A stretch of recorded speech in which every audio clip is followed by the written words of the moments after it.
첫 번째는 헛된 맹세를 하지 말라라는 의미인데요. 이 말은 맹세를 저버리지 말라는 뜻입니다.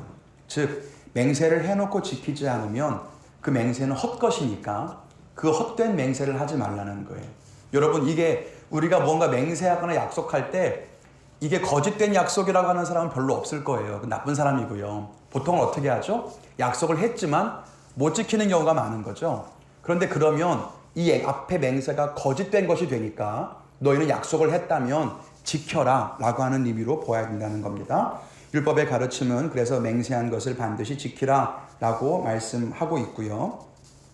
두 번째, 개인적인 이유로 잘못 사용하는 맹세에 대한 이야기인데, 맹세가 원래 뭐냐면 말하는 사람이 하나님께 내 말의 증인이 되어달라고 하는 거예요. 그리고 내가 그 맹세를 깨면 벌을 내려주세요 라고 하는 것이 원래 맹세예요.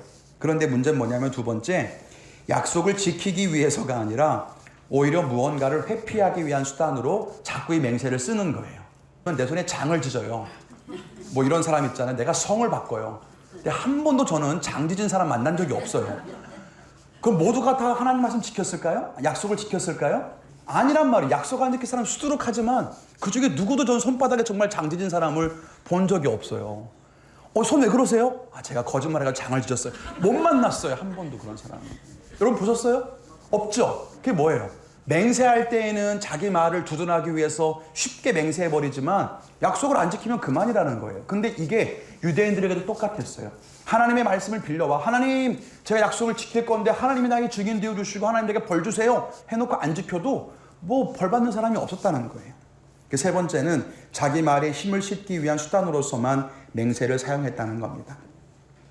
하나님의 이름으로 맹세하는 것이 금지되어 있었어요. 이스라엘에 보면 출애굽기에 보면 이런 말씀이 나오는데 이 뜻은 자기의 말을 굳건하게 만들기 위해 절대적인 구속력이 있는 하나님의 이름을 빌려오려고 하는 악한 행위입니다. 하나님의 이름으로 맹세하지 말라. 여러분 우리 10계명 중에 세 번째 뭐죠? 세 번째는 잘 모르셔도 여호와의 이름을 그렇죠. 감사합니다. 그거죠. 세 번째인 건 모르셔도 구절은 다 아시니까 됐어요. 이게 여러분 10계명이잖아요. 여호와의 이름 망령되이 걷지 말라. 그 말이 뭐예요? 바로 이거예요. 하나님의 이름을 헛되게 약속하지 말라. 이런 뜻이에요. 아무데나 하나님 갖다 붙여가면서 네 말을 이렇게 하려고 하지 말라. 이런 뜻입니다. 그런데 유대인들이 이걸 이렇게 해석했어요. 율법에 뭐라고 되어 있느냐? 여호와의 이름을 망령되게 일컫지 말라. 이렇게 했어요. 유대인들은 강조점을 앞에 둬요.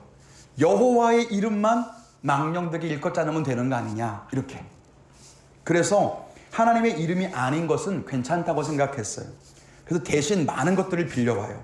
하늘에 대고 맹세하노니, 아니면 땅에 대고 맹세하노니, 내가 성전에 대고 맹세하노니, 내가 예루살렘을 대고 맹세하노니. 근데 사실 그거 다 하나님처럼 쓰이는 말들이에요. 근데 하나님만 아니야. 그 단어 뜻이. 하나님이라고 부르지 않았지 다 하나님을 상징하는 거예요. 그래서 오늘 말씀에 예수님께서 뭐라고 말해요? 하늘로도 맹세하지 마라. 하나님의 보좌다. 땅으로 하지 마라. 하나님 발등상이다. 하나님의 이름이 아니지만 다 하나님과 관련된 것들인데 그런 거로 맹세하면 안 된다라고 예수님께서 말씀하십니다. 여전히 하나님의 이름으로 맹세하는 것과 다름없다라고 하는 거예요. 세 번째, 맹세에 숨겨진 악한 본성입니다. 여러분 아까 살인에 숨겨진 본성은 분노, 간음에 숨겨진 본성은 음욕. 그러면 맹세에 숨겨진 본성은 진실하지 못함이에요. 사람들이 맹세하는 이유가 뭘까요? 첫 번째는 이 세상이 악하고 거짓된 세상이기 때문이에요. 아무도 안 믿으니까요. 서로가 안 믿으니까 사실은 맹세하는 거죠. 내가 한 말 바로 믿어주면 맹세할까요? 안 해요. 내가 이랬어. 그래. 맹세 안 하죠. 웃기지 마. 해야 맹세할까? 내기할까? 이런 말 하는 이유는 안 믿어주기 때문이에요. 그만큼 세상이 악하기 때문이고요. 두 번째는 자기 말을 인정받고 싶어하는 사람의 본성 때문입니다. 이해되시죠? 두 번째, 진실을 잃어버린 사람들. 첫 번째는 가장 큰 권위인 하나님을 이용하려 하는 것이 진실을 잃어버린 사람의 특징이에요. 요세푸스가 이렇게 얘기했어요. 하나님의 이름을 들먹거리지 않고서는 사람들이 믿어주지 않는다면 그 사람은 이미 배척되고 경멸하의 대상이 되어 있다. 씁쓸한 이야기죠. 하나님의 이름을 빌려와야만 겨우 믿어줄 정도의 신뢰도라고 한다면 이 사람은 좀 씁쓸한 인생을 살고 있는 것 같아요. 두 번째, 하나님의 이름을 들먹이며 자기의 말을 지지하려고 하는 것은 자기 말이 거의 사실이 아니라고 하는 증거다라고 하는 겁니다.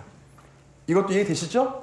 그냥 아니면 말어. 당당함이 있어야 되는 당당하지 못하는 거죠. 그런 마음이 있기 때문이라는 거예요. 여러분, 이 하나님의 이름을 들먹이며 자기의 말을 지지하려고 하는 것이 이 약속과 맹세만 나오는 건 아니에요. 언제 나오느냐? 사람들이 자기 말을 성경에 인용해서 말할 때 아주 잘 사용하는 잘못된 경우들이 바로 이런 케이스예요. 성경 말씀을 제대로 가르치기 위해서 말씀을 인용하는 게 아니라 내가 옳다는 걸 이야기하려고 말씀을 빌려와. 성경에 이렇게 써 있어. 이렇게. 사실 내가 그 말씀 때문에 그렇게 말하거나 행동하는 거 아니잖아요. 근데 그런 걸 빌려오는 거예요. 하나님 말씀에 보면 이렇게 써 있다고.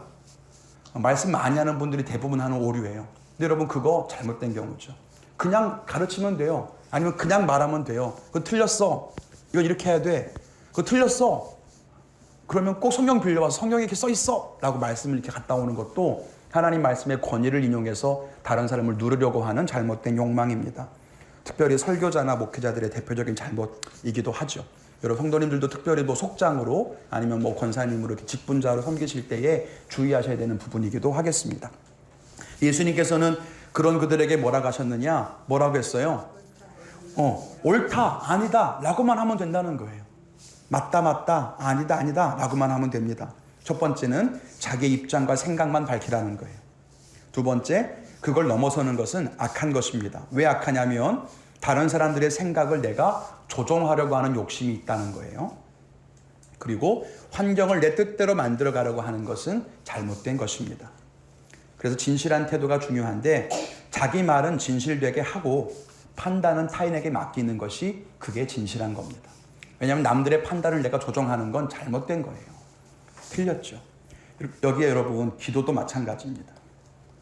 기도는요, 하나님께 구하기만 하면 돼요. 하나님이 들으시도록 조종하려고 하면 안 돼요. 똑같아요, 약속과. 여러분, 우리가 기도할 때 하나님께 내 기도를 들어달라고 조종하려고 한다면 판단과 응답은 하나님이 하시는 거잖아요. 기도에 대해 응답하시는 건 하나님이에요. 근데 내가 하나님의 그 응답을 조종하려고 한다면 여러분, 이거 맹세하는 죄와 똑같은 경우 케이스예요. 내가 말해놓고 상대방이 내 말을 믿어주기를 바라는 마음으로 잘못된 욕심으로 이렇게 맹세를 하는 것과 하나님께 기도하면서 하나님께서 이 기도를 들어주시도록 조정하려고 하는 욕망은 똑같은 겁니다. 다 잘못된 거예요. 나는 사람들에게는 진실을 말하면 그만, 판단은 당신 몫이고, 하나님께 내가 구할 것 구하면 그만, 응답은 하나님 몫이고, 그렇게 살아야 되는데 나는 꼭 말을 하면 거기서 정당한 뭔가를 받고 싶어 해요. 사람들에게 진실이라고 인정받고 싶어 하고 하나님께는 응답받고 싶어 하고 한다면 이거 잘못이라는 겁니다. 두 번째는 신뢰받는 존재가 되어야 한다는 거예요. 성도 개개인의 신뢰성과 진실함도 물론 중요해요. 진실하려고 애쓰는 것보다 더 중요한 건 성령 안에서 거듭나서 내 안에 거짓된 게 좀 없어져야 되는 거죠. 그게 중요한 거고, 두 번째는 사람의 말을 완전히 믿고 신뢰하시는 하나님의 나라를 만들어가는 것이 필요해요. 여러분, 이래서 우리가 해야 되는 몫이 있다는 거예요. 이 땅에 살아가는 동안 서로가 진실을 말하면 인정해주고 당신의 말을 받아주고 하는 바로 그런 하나님의 나라가 이 땅에 세워질 수 있도록 노력하는 것이 중요하겠다라고 하는 겁니다. 마지막입니다. 이제 원수에 대한 이야기를 하겠습니다. 첫 번째는 동해보복법입니다. 동해보복법이 뭐냐면 눈에는 눈, 이에는 이, 당한 대로 갚아주는 것이 동해보복법인데요. 로마법, 함무라비법, 그리고 신명기법에도 같은 말이 나오는데 오해하면 안 되는 것이 성경의 동해보복법을 제정한 이유는 지나친 보복 행위를 제한하기 위함이었습니다. 그래서 보복이 악순환되거나 억울하게 생기는 피해를 막기 위해서 만들어 놓은 법입니다. 그런데 예수님 당시에는 동해보복을 잘 안 했고요. 돈으로 물어주는 것이 일반적이었어요. 합의하는 것이 일반적이었습니다. 그렇지만 여전히 그 당시에도 이 동해보복법을 악용해서 자기의 보복을 정당화하는 사람들이 많았다는 거예요. 난 당한 만큼 했을 뿐이에요. 이렇게 자기 분노를 표출하고 막 그랬다는 거죠. 두 번째는 악한 자를 대적하지 말라는 뜻인데 여기 보면 악한 자를 대적하지 말라 이 말은 악을 대적하지 말라는 뜻으로 보는 것이 맞아요. 그래서 사람에게 대한 대응이 아니라 악한 행위에 대한 대응으로 보는 것이 맞습니다. 구약에 보면 너희가 마귀에게 저항하고 모든 악의 권세에 대적하는 것이 성경의 가르침이긴 하거든요. 그렇게 본다면 무슨 뜻일까? 예수님의 가르침의 의미는 죄나 사탄에 타협하라는 의미는 아니고요. 악한 행동을 악한 행동으로 갚지 말라는 뜻이고, 나아가서는 불의하지 않은 방법으로 오히려 불의를 대하라는 뜻이기도 하다라고 하는 것을 기억해야 합니다. 그러니까 악한 행동으로 맞서지 말라는 뜻입니다. 세 번째, 산상수훈에 등장하는 실제 사례가 나옵니다. 첫 번째는 오른뺨을 맞았을 때입니다. 여러분, 오른뺨을 내가 얻어맞으려면 어떻게 해야 되는 거예요? 상대방에게 이렇게 때려야 되는 거예요. 이렇게. 그래야 오른손으로 이렇게 쳐야지 내가 오른뺨 맞죠. 상대방이 오른손잡이인데 오른손 휘두르면 왼뺨 맞는 게 정상이잖아요. 그러니까 오른뺨 맞는 건 이렇게 맞는 거거나 아니면 왼손으로 맞는 거예요. 근데 여러분, 이건 둘 다 모욕적인 거예요. 그러니까 내가 오른쪽을 맞은 건 그냥 단순하게 맞은 게 아니라 굉장히 모욕적인 일을 당한 거예요. 툭 이렇게 했거나 저주의 뜻으로 사용되는 왼손으로 얻어맞은 거니까 이건 굉장히 기분 나쁜 행동이라고 하는 거예요. 심한 모욕이죠. 예수님 뭐라고 말씀하셨느냐? 왼편도 돌려대라는 겁니다. 보복을 포기하는 것을 넘어서서 상대방의 뜻에 완전히 자기를 그냥 맡겨라. 여러분, 이거 팔복 중에 뭐에 해당하는 거예요? 상대방의 뜻과 판단에 맡기는 거, 온유입니다. 그리고 평화를 지키는 화평이고요. 세상 원리와 맞지 않죠. 두 번째 케이스는 뭡니까? 법정 소송이 생긴 경우예요. 이유는 모르겠지만 속옷을 빼앗길 경우가 생겼어요. 그랬더니 예수님 말씀은 법정으로 정해진 것이 속옷이냐? 그러면 겉옷까지 벗어주어라 라고 해서 소송 결과를 넘어서 내어주라고 말씀하고 있습니다. 세 번째, 징발되는 경우인데요. 오리를 가자 하면 이 말의 뜻은 억지로 가게 한다는 뜻인데 군대의 징발이에요. 즉 군인들이 인력을 동원해서 사람들을 이렇게 동원할 수 있는 그런 권리를 말합니다. 이게 언제 사용됐냐면 예수님 십자가 지실 때 구레네 사람 시몬 옆에 있다가 너 십자가 대신 줘. 그리고 십자가 지고 끌려가죠. 그때 사용된 동사가 바로 그 앙가류에인이란 동사예요. 그러니까 그때 징발된 거예요. 군인이 남자들에게 혹은 이렇게 사람들에게 명령을 하면 그 노역에 동원돼야 되는 그런 이제 제도가 있었어요. 그러니까 억울한 거죠. 그렇지만 해야 되는 거예요. 책임이니까. 근데 그렇게 만약에 네가 오리를 가라고 징발됐다면 십리를 가져와라.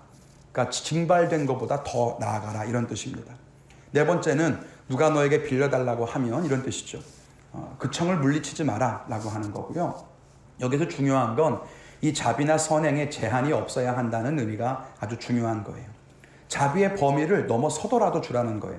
갚을 능력이 없어도 혹은 원수라고 해도 누가 내게 청을 부탁하면 거절하지 말라라고 하는 겁니다. 그래서 이 네 경우 전부 다 어떤 수준 이상의 자비를 말하는 거예요. 첫 번째, 오른뺨 얻어맞은 경우는 보복의 범위를 넘어서는 거죠. 여러분, 오른뺨 맞으면 어떻게 해야 돼요? 동해보복법에 따르면 똑같이 오른뺨을 때리면 되는 거예요. 근데 오히려 반대로 왼뺨을 내주래요. 내가 보복할 수 있는 범위를 넘어서는 거예요. 법정에서 땅땅땅 속옷 내주세요 라고 했으면 겉옷까지 내어주래요. 법적 기준까지 넘어서는 거예요. 세 번째, 군인들이 나를 이렇게 동원할 수 있는 권력이 있어요. 권위의 영역도 넘어서요. 마지막, 내게 청을 부탁하는 사람, 그 사람이 이 사람은 돈 갚을 수 있겠다 라고 생각하면 빌려주고 못 갚을 것 같은데 안 빌려주고 하지 말라는 거예요.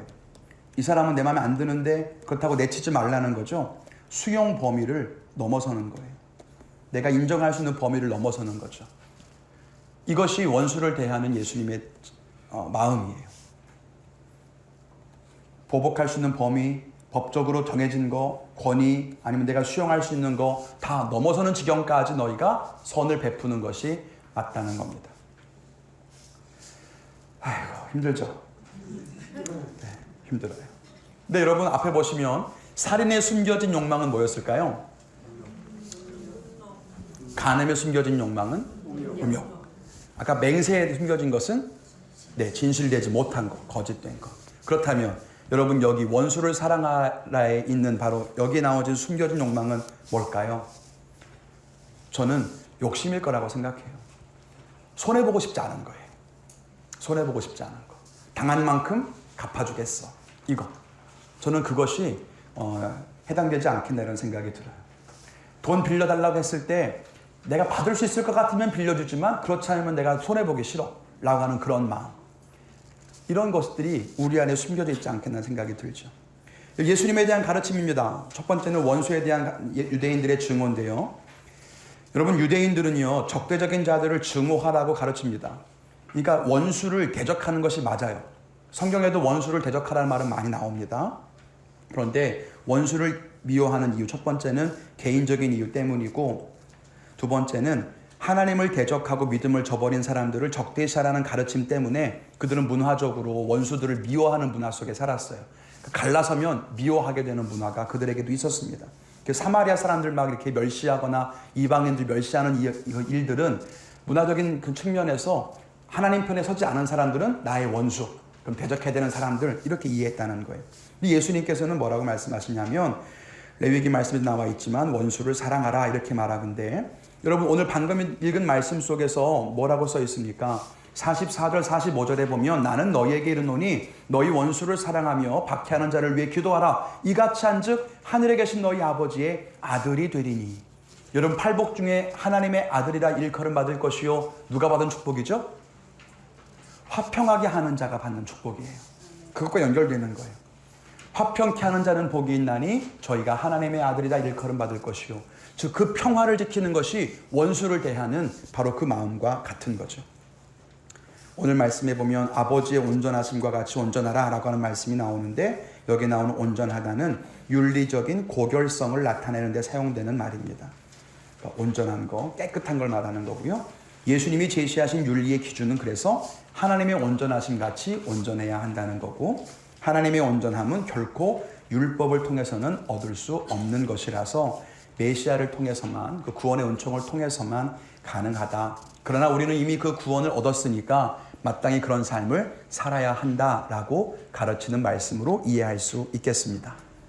그럼 여러분, 구원받은 사람들이 말씀대로 살아가는 것과 율법의 조항을 지키는 바리새인의 삶과 어떤 것이 더 나은 거예요? 구원받은 성도가 순종하는 게 바리새인의 의보다 앞선 거라는 거예요. 그런데 오해하시면 안 되는 것이, 다시 말씀드리지만 구원받은 성도가 순종할 때 바리새인의 의보다 나은 거지, 구원받은 성도가 말씀을 지키지 않는다면 그럼 결코 그 삶은 바리새인보다 앞설 수 없는 거예요. 그러니까 여기에는 반드시 이 구원의 은총과 함께 이 순종의 은혜가 필요한 거죠. 순종의 결단이 필요한 거죠. 그럼 말씀대로 살아야 되는 이유가 바로 거기 있는 겁니다. 여러분, 우리가 행함으로 구원받습니까? 율법을 더 많이 지켜야 될까요? 아니요. 그렇지만 하나님 말씀에 순종하고 지켜가는 것은 맞다는 거죠. 근데 그 범위가 율법이 정한 것보다 훨씬 더 넓고 크지요. 살인하지 말라. 나는 안 죽였어요. 할 수 있는 사람은 아무도 없죠. 우리 안에 다 살인의 마음이 있으니까. 또 살인의 말들을 많이 하니까. 간음하지 말라. 난 간음 안 했어요. 아니요, 우리 안에 이미 음욕이 가득해서 이미 우리는 간음을 저지르고 산다는 거예요. 그러니까 그 우리 안에 죄성을 바라보는 사람들은 우리 안에 하나님으로부터 멀리 떨어져 있는, 하나님과 우리의 간격을 아는 사람들은, 그러면 우리는 하나님의 은총을 인정할 수밖에 없는 거죠. 내가 하나님에게서부터 얼마나 많이 떨어져 있는가, 이것을 아는 것이 은혜예요. 은혜. 멀리 떨어져 있고 내가 하나님께로부터 너무 밑에까지 떨어져 있다는 것을 아는 것이 은혜고, 그 은혜를 해결할 수 있는 것이 예수님의 십자가인 거고, 그래서 이 구원의 공로가 있는 사람들이 지켜가는 은혜가, 지켜가는 그 말씀의 그런 삶이 결국은 우리가 하나님께 인정받고 칭찬받는 삶이 아니겠나 하는 생각이 듭니다. 오늘 율법과는 다른 예수님의 말씀을 쭉 함께 나누었어요. 우리가 말씀을 대할 때 바리새인처럼 율법적으로만 말씀을 이해하고 있다면 우리는 아마 바리새인과 똑같은 사람이 되고 말 겁니다. 나는 이것을 지키니까 선한 사람이야. 나는 이대로 행하고 있으니까 나는 잘하고 있는 거야. 나의 공로가 된다면 여러분, 그건 순종이 아니라는 거예요. 율법주의인 거죠.